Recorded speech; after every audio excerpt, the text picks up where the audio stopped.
ఇది రేపు 2024 జూన్ 4వ తారీఖున వస్తున్నటువంటి ఫలితాల్లో ఇది ఒక పెద్ద సెన్సేషనల్గా ఇది పక్కా జరుగుతుంది అంటారు సార్. 100% ఈ విషయాలు నేను చెప్పబోయే ముందు 1-10 సార్లు నేను చెక్ చేసుకున్నాను అండి.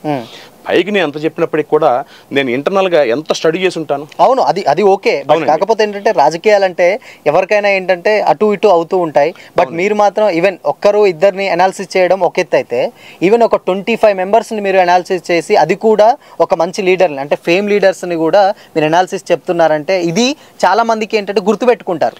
ఎస్, మీరు గమనించినట్లయితే ఇప్పటి వరకు ఏ ప్రింట్ మీడియాలో కానీ ఎలక్ట్రానిక్ మీడియాలో కానీ ఏ మంత్రి గెలుస్తున్నాడు ఏ మంత్రి ఓడిపోతున్నాడు అనే దాని గురించి ఇంతవరకు న్యూస్ అనేది లేదండి. నాకు తెలిసినంతవరకు రాష్ట్రంలో 25 మంది మంత్రులు ఓడిపోతున్నారని చెప్పినట్టు ఒకే ఒక్క పండితుడు ఆచార్య రాఘవేంద్ర మాత్రమేనండి. అలాగే వాళ్ళు ఎవరు ఏ కాన్స్టిట్యూన్సీ ఓడిపోతుందని చెప్తుందో కూడా ఆచార్య రాఘవేంద్ర అండి. అలాగే వైఎస్ఆర్సీపీ పార్టీలో డిప్యూటీ సీఎంలుగా పనిచేసిన 2 నాయకులు ఓడిపోతున్నారని చెప్పింది కూడా ఆచార్య రాఘవేంద్ర అండి. ఓకే సార్, ఇంకోటి ఏంటంటే చాలా మంది ఏంటంటే సార్ ఇప్పుడు మీరు చెప్పిన వాళ్ళు కూడా మెయిన్ క్యాండిడేట్స్ మాకు తెలిసినంత వరకు ఆల్మోస్ట్ అందరూ ఈ క్యాండిడేట్స్ తెలిసిన వాళ్ళే.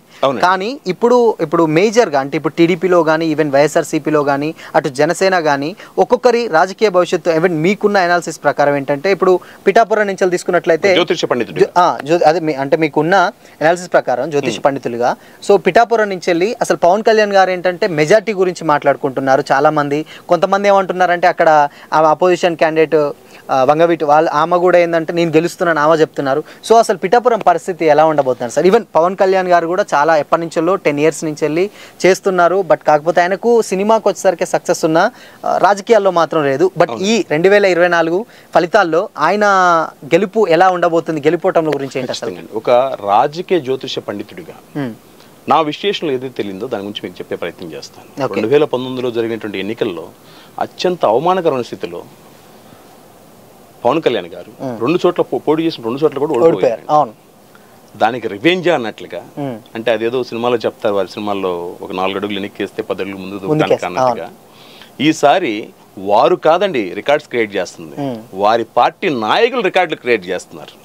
మీరు గమనించినట్లయితే ఎమ్మెల్యేలుగా వారి పార్టీ తరఫు నుంచి పోటీ చేస్తున్న 2 వ్యక్తులు ఒకరు ఒక డిప్యూటీ సీఎంని ఓడగొట్టి వాళ్ళు గెలుస్తున్నారండి. అలాగనే ఒక ఎమ్మెల్యే అభ్యర్థి మరొక మంత్రిని ఓడగొట్టడం ద్వారా అంటే ఒక మంత్రి మీద విజయాన్ని సాధిస్తుందని చెప్పుకోవచ్చు. ఇక పవన్ కళ్యాణ్ గురించి కానీ తీసుకున్నట్లయితే ఈ పవన్ కళ్యాణ్ గారి గెలుపు అనేది నల్లేరు మీద నడకగా ఉండబోతుందండి. అవునా? ఎస్ అండి. ఇక్కడ మెజారిటీ గురించి మాట్లాడినట్టయితే కనీసం 30,000 పైచులకు మెజారిటీ రాబోతుందని చెప్పుకోవచ్చు. ఓకే, గెలుపు మాత్రం పక్కా అంటారు. గెలుపు గురించి కాదు మాట్లాడాల్సింది, విజయం ఎంత రాబోతుంది, మెజారిటీ ఎంత రాబోతుందని మాట్లాడాలండి. ఓకే, ఇంతే కాకుండా వారు పోటీ చేసినట్టు 2 పార్లమెంటు స్థానాల్లో కూడా అత్యధికమైన మెజారిటీతో వాడు గెలవబోతున్నారండి.